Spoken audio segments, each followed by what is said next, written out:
Hello folks, how you all doing? Hope you're all keeping well. So we've been making slow but steady progress with Bernard, which I'm really pleased about. But now the time has come to start doing some woodwork. Now those of you watched the previous videos, you will be fully aware that the timber work on Bernard is ever so slightly rotten. But I've been in contact with Matt Foster at Matador HQ. We've ordered some new timber, which has arrived. I'll pan the camera around any minute now. We'll have a look at the new timber. We'll have a look at what the old timber looks like. We'll then get some chisels out, some large hammers, possibly a grinder, some other tools required, and we'll start the woodwork. Right, for those of you that may have not seen some of the previous videos, this is basically the problem that we're up against with Bernard here, although structurally, chassis wise, fantastic. Timber work wise, however, ever so slightly rotten.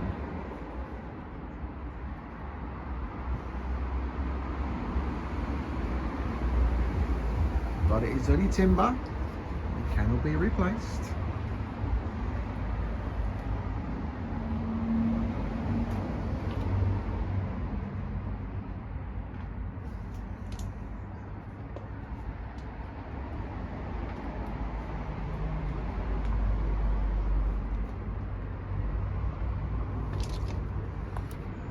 As you can see, some bit is just completely and utterly disintegrated.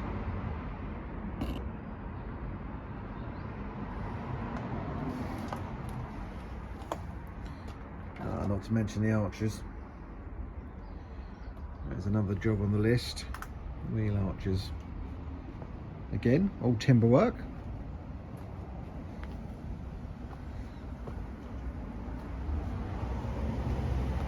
The rest of the cab itself is fairly structurally solid. There are a few bits and pieces that are going to need some work, but overall it's pretty good. I'll say, unlike the rear, well, no rear cross member there, it's just disappeared.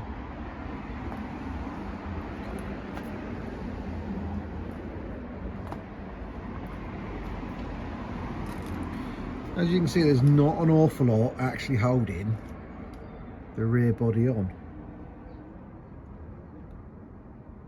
It's pretty dire.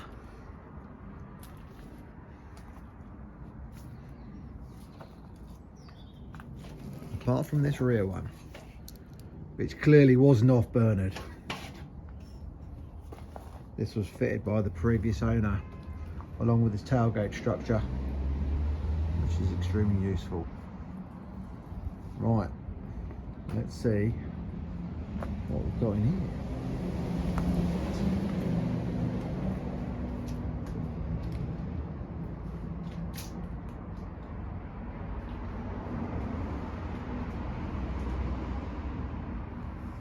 Go. Lots of new timbers. Is that 6 cross members? A couple of wheel arches.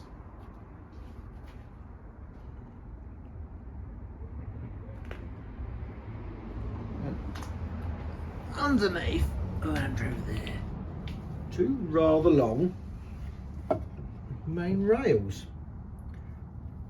I think they're about 4.4 metres long. They basically sit on top of all the rear cross members. And for some reason, my phone is having a... Oh, we're back on... No. Yes, no. Phone, what are you doing? There we go. Back online.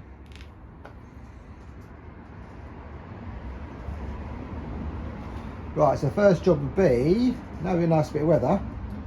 We'll get all this timber out, we'll get it set up in the sun, and we'll get a nice decent primer on there. I've got Zinza 123 in grey, which is great because these are all going to be painted green. So a nice dark grey Zinza primer. That should give them many years of life.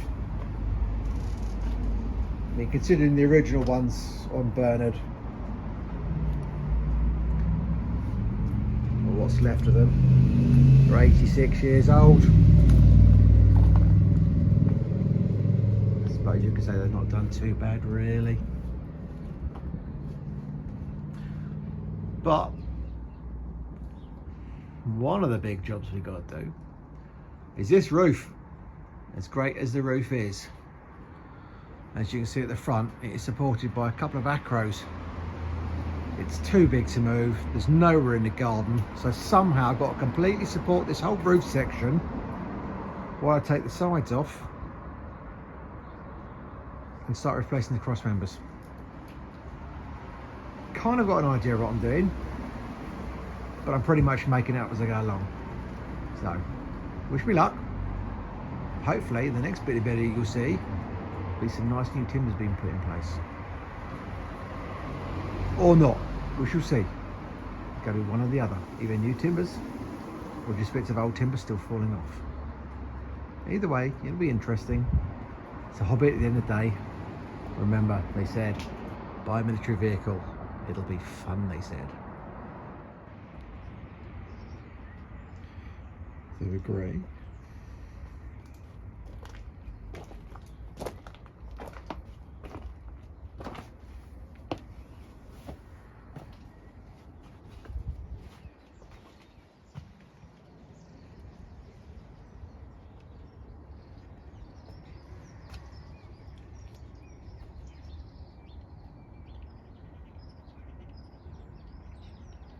They will soon become green. Right, I've procrastinated enough about taking the rear body off, or start to remove the rear body. Reason being, as you will see in a minute, when I took the two ratchet straps off, the whole side will potentially just fall off on its own. In a way, this is a good thing because it will make this quicker, but in a way it's also a bad thing because it's going to damage anything else I don't want to get damaged. So this could be a bit of a slow process or a very quick process. It's going to be one or the other. I'm hoping for the slow process so we can try and save what is left of Bernard that can be saved. We get the rear wheel arches off first, or mud guards, whichever you prefer to call them. Then hopefully we'll take the tailgate section off the hull, and then slowly see if we can undo any of the bolts along the side and start taking the planks off. Just make all the bits a bit lighter. Right, there's no point talking to you any longer. Better just get on and do it. I've got a sneaky feeling that I don't think that gently is really going to work on this side.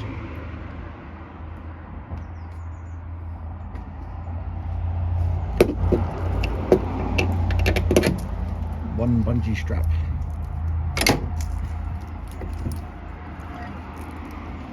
No, still holding. I'm impressed. Quite literally held on, I think, just by the bonnet stand.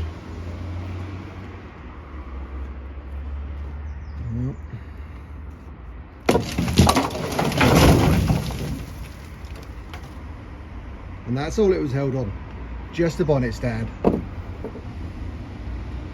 Well, it saved a bit of time, a little bit precarious, but hey, got to keep it going, haven't you? Right, let's get it cleaned up, get this safely on the floor before we actually do any real damage. Right, must crack on. But there we go, one side section off. No damage done. Well, I'll say no damage done. No damage done to anything I want to keep, put it that way. I'm genuinely surprised that that whole side section was held on by one coach bolt. One stubborn coach bolt. And that was it. Unsat the hammer though, and off it came.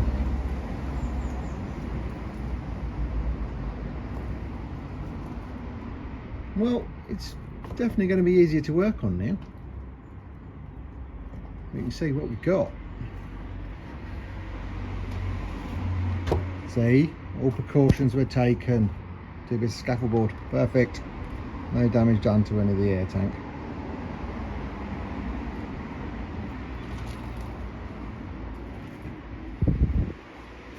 Right, onto the driver's side. Now that one I think is going to take a little bit more effort. Might actually have to take that side apart, but we shall see. Right, this is the gently side, slowly coming apart. What that actually means in reality, the gently side, it means I've only hit my thumb about 18 times with the hammer, and I'm going to go off and have a little cry in a minute. But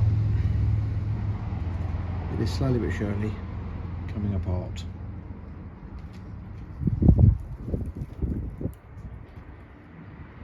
There's not going to be much that's going to be salvageable, to be perfectly honest with you. But never mind, it's only timber. So this here is one bolt that did actually come out, as you can see. I think this old soldier has done its service. I think it's time to stand down. Well, that's phase one complete. It's been a pretty good day's work, to be honest. A few little things we hadn't accounted for. So the bearers on top of the chassis, they looked really solid before. Clearly they're not. That's fine. Fairly easy to either make some, or I'm sure Matt Foster can supply some. But they're definitely beyond their sell-by dates. Some of these bits you couldn't see, especially with the storage box in place.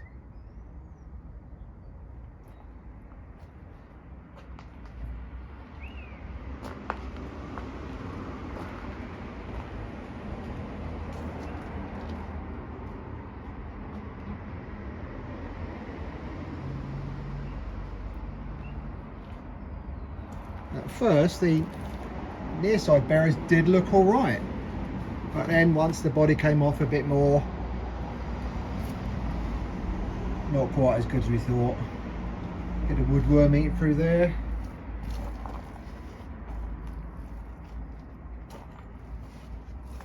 But I think this little small front one's about the only good one. But it's not exactly worth keeping, is it? We're replacing all the rest.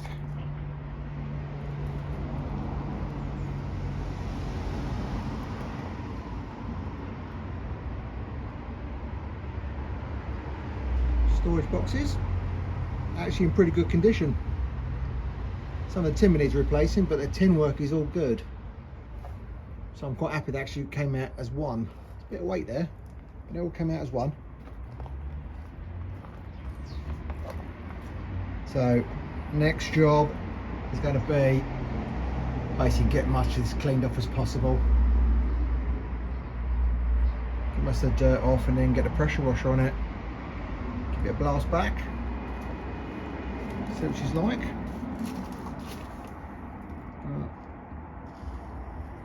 I say, chassis wise, as I mentioned before, it's really good. I've not seen any corrosion that needs attention at all.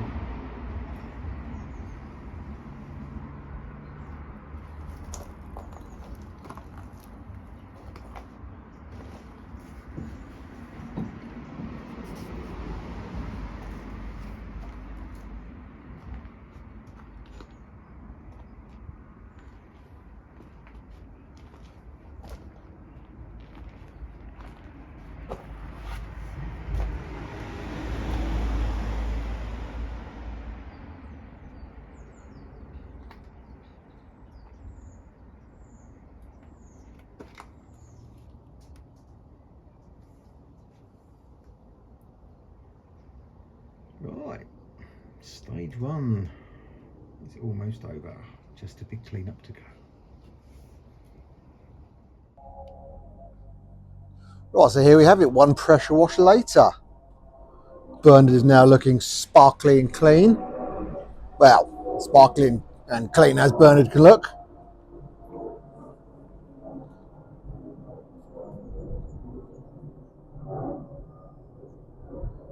Absolutely decades of dirt and grime, all blasted away.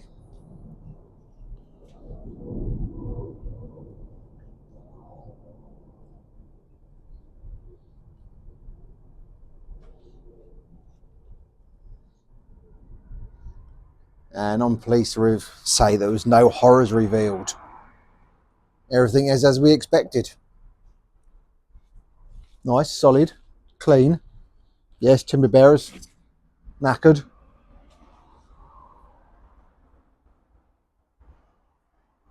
Other than that, all looking good. Now, I don't know if you remember, some of you seen some of the earlier videos where the gearbox, before the gearbox was put in, there was a number on top of the gearbox, well, stamped on the gearbox and stamped on the filler plug. Don't know if you can still see it there.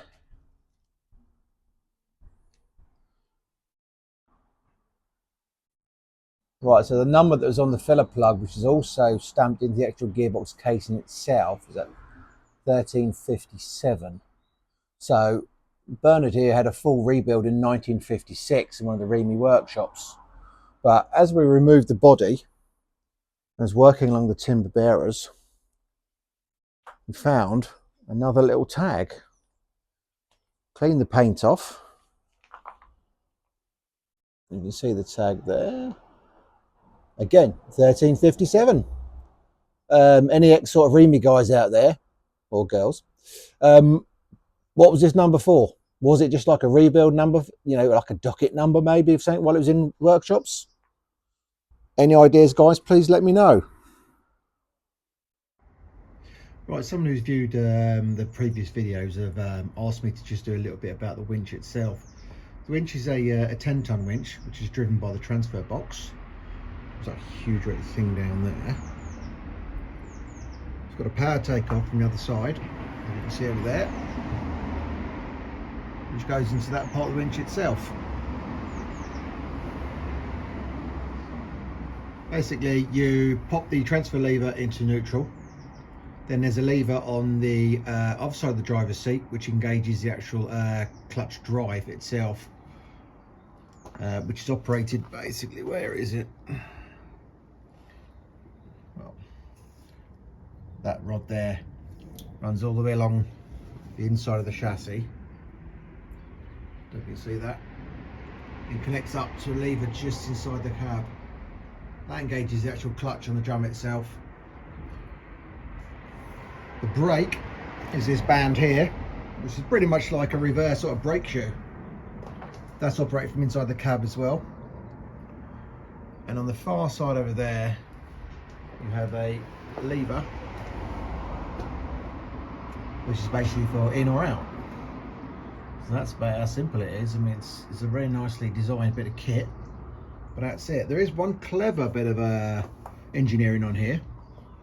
So this middle, well, I'll say, yeah, it is the middle roller here is connected to this rod. This rod here pivots on there and runs all the way onto the engine, connected to the injection pump. And down here you have a big spring loaded, well, whatever it is, a loaded spring of some description here. So basically, if too much tension is put on the winch, this effectively gets pushed down, which pushes that rod and it'll cut the engine out. So it's a safety device. Nice simple bit of engineering, safety device here. The tension on that gets too much, it'll actually cut the engine out before you do any damage. So the winch can be either run from the rear or from the front. From the rear, so it's fairly self-explanatory here. You've got the two guide rollers there, and your cable, so straight pull from the rear. I think that's probably an original cable on there, still in good condition. Not tried it myself yet, but it is on a list of things to do. Or if you want to run the winch from the front, you pull the cable out, you take it around this other side pulley here on the passenger side. You're then going to have to drag the cable, as far as I'm aware, the full length of the vehicle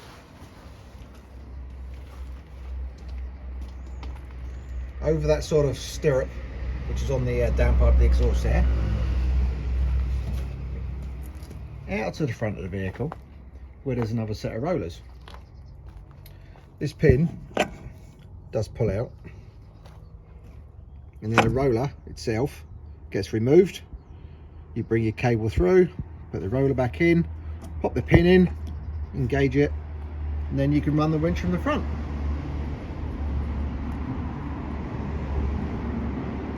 I think you definitely would have had to have your porridge that morning before you start pulling that cable out. But that's it basically in a nutshell. That is the winch.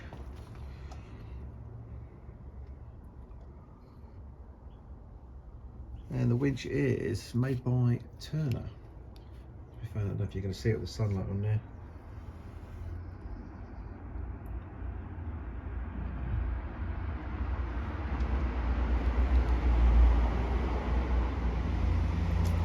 Right, so there you have one winch driven by the transfer box. What I should have said earlier was that when you put the transfer box into neutral, you then put the main gearbox into first gear, and you lift the clutch up, and you can use the hand throttle to increase the RPM slightly. Then the actual main gearbox itself drives the transfer box, which then drives the PTO to the winch, which operates the drum. Nice and simple, good bit of kit. Looking forward to trying it. Right, so that was a successful start to the first part of the rear body sort of strip down rebuild. I'm going to do this video as 2 parts because it's going to be too long by the time I strip down and start rebuilding again. So yeah, this video was just all based on the actual strip down. So if you enjoyed the video, please tick the like, and if you haven't subscribed, please subscribe. Stay with me, guys. The next video coming along will be when I actually start putting things back together. So it all looks like it's going to go well. All the bits are here apart from the timber bearers. I think I may end up having them cut and made myself, the timber bearers for the chassis, but I will speak to Matt Foster, Matador HQ, just check sort of prices wise and availability. But if not, the timber can be sourced locally, and I can get them cut, so it shouldn't be too much of an issue.